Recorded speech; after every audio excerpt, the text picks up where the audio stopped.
खुदा इन माताओं के सीने पर पत्थर रखना मत सीखना। इन माताओं के सीने पर पत्थर रखना मत सीखना। हर बात को तुम भूलो भले, माँ बाप को मत बोलना। हर बात को तुम भूलो भले, माँ बाप को मत।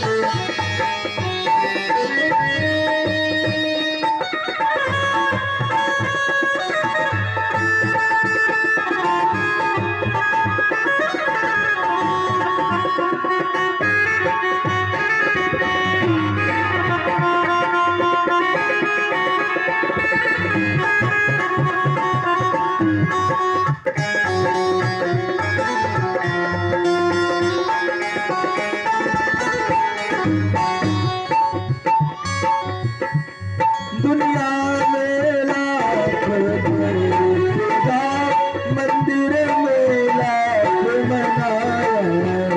दुनिया में लाख पूजा, बस मंदिर में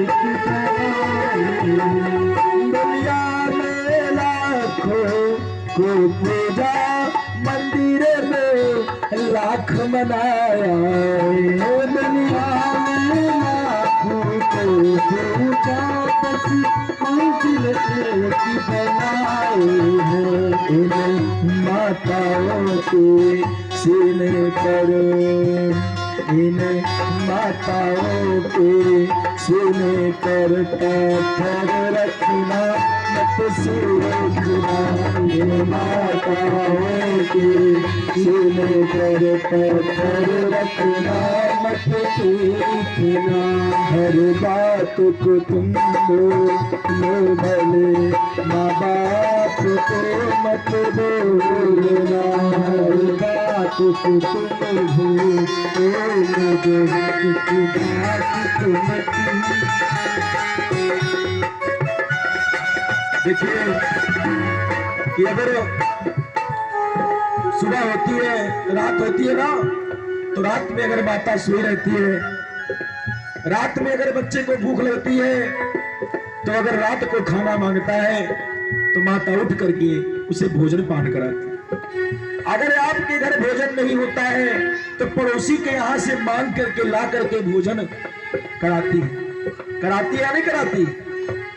ये माता का फर्ज है। और पिता क्या नहीं करता है? कहते हैं कि माता केवल बच्चे को 9 महीना गर्भ में पालती है। कितने दिन? माता केवल बच्चे को 9 महीने गर्भ में पालती है, और पिता जब तक उसका जीवन रहता है तब तक पिता उसको पालता है ना। माता ये सोचती है कि मेरा बेटा आज खाना नहीं खाया, और बाप ये सोचता है कि मेरा बेटा पूरा जीवन कैसे खाएगा। सोचता है ना, मेरा बाप यही सोचता है कि मेरा बेटा पूरा जीवन कैसे खाएगा।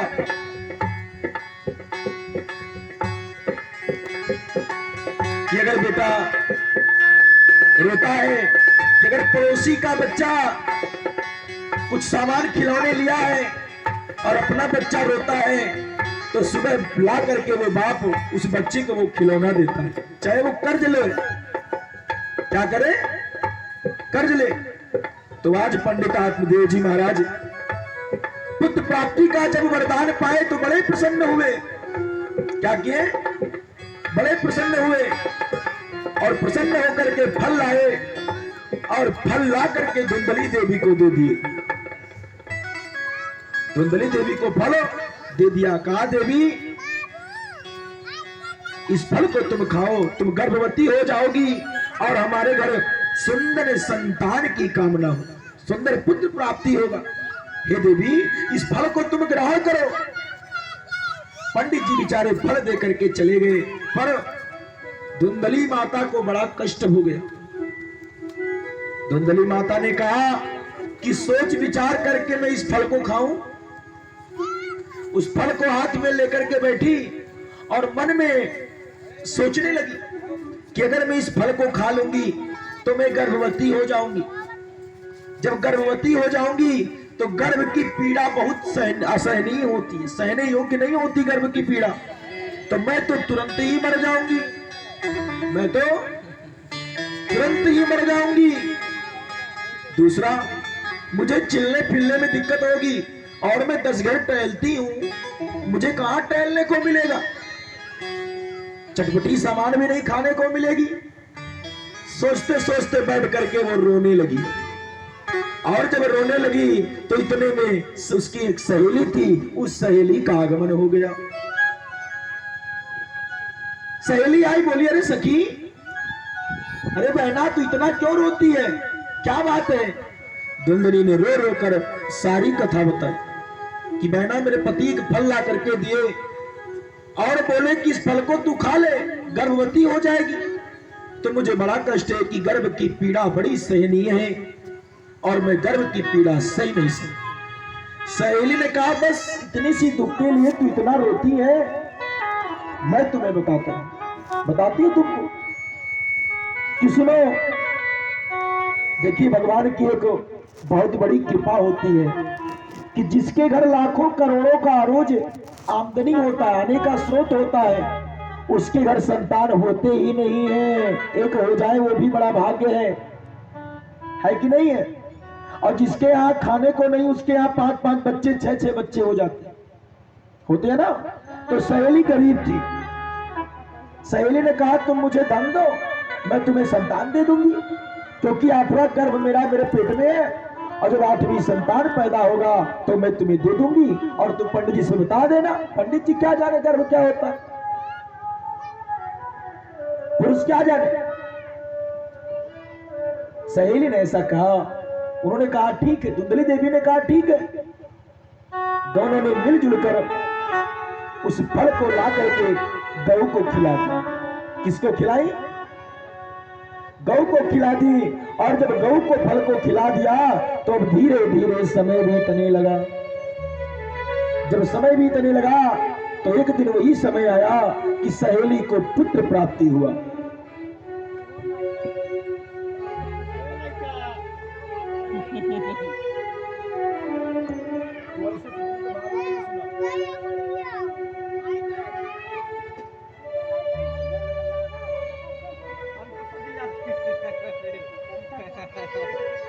धीरे धीरे समय बीता तो वही समय आया कि सहेली को सुंदर पुत्र प्राप्ति हुआ।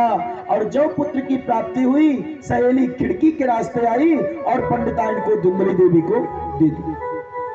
और जब दी तो धुंधली देवी ने उसे धन दिया, कहा जा, चली गई। पंडित जी बैठे थे बाहर और जोर से बच्ची को चिल्लाया, रोया कि पंडित जी आपके यहाँ संतान की प्राप्ति हुई है। पंडित जी बेचारे बड़े खुश हुए और अपने धन को लुटाने लगे। बड़े प्रसन्न हुए पंडित जी, धन को लुटाने लगे।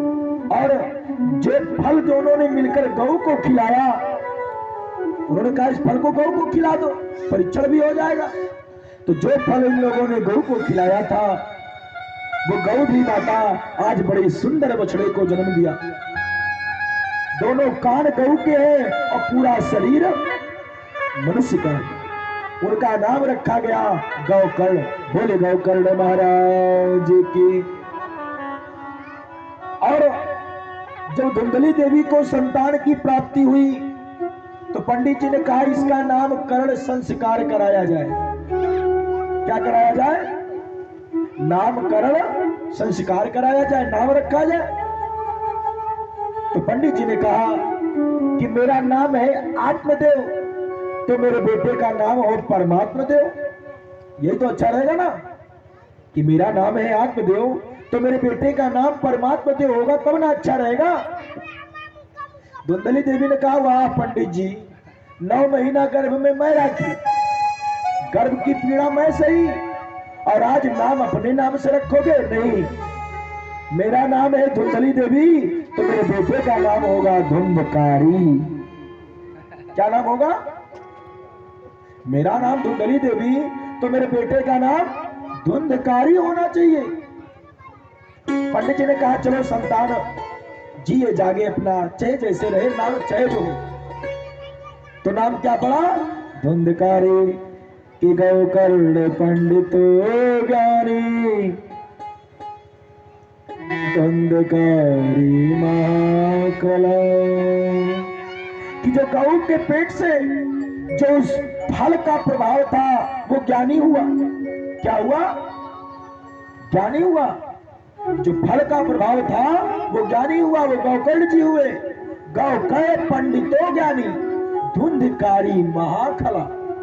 धुंधकारी महाखल हो गया कि धीरे धीरे समय भी बीतने लगा। देखिए देखिए आप, बच्चा जिसके पास एक ही संतान होता है उसको बड़ा संभाल के रखना पड़ता है, रखना पड़ता है ना, नहीं तो उसके बिगड़ने के तमाम रास्ते होते हैं।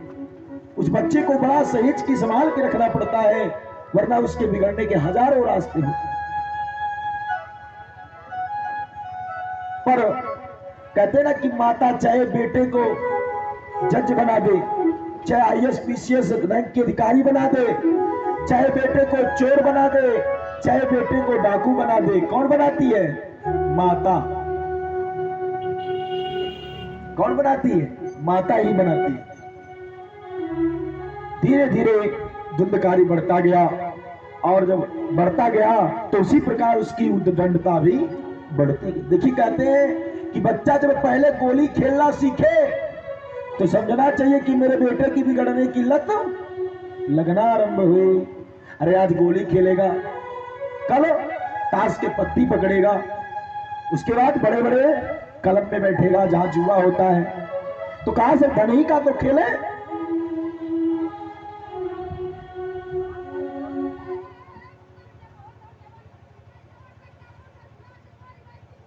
टकराव पड़